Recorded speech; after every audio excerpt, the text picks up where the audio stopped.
ભરૂચના ગ્રામ્ય વિસ્તારમાં ભારે વરસાદ થયો છે। સમગ્ર પંથકમાં પવન સાથે વરસાદ નોંધાયો છે। ભરૂચના નબીપુરા પંથકમાં ભારે વરસાદ થયો।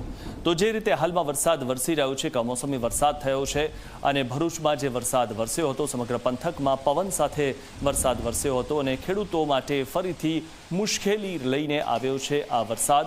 ત્યારે જાણે ચોમાસું બેઠું હોય તે પ્રકારના દ્રશ્યો સર્જાયા છે અને સમગ્ર પંથકમાં ભરૂચ ગ્રામ્ય વિસ્તારમાં સમગ્ર પંથકમાં પવન સાથે વરસાદ આવ્યો હતો અને ભરૂચના નબીપુરા પંથકમાં પણ ભારે વરસાદ પડ્યો હતો।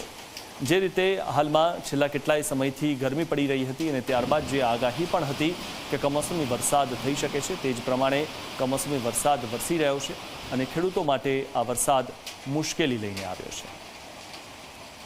ભરૂચના ગ્રામ્ય વિસ્તારોમાં ભારે વરસાદ થયો અને હાલમાં જે ઉનાળુ પાક છે તેને ખાસ કરીને આ મુશ્કેલીરૂપ વરસાદ છે।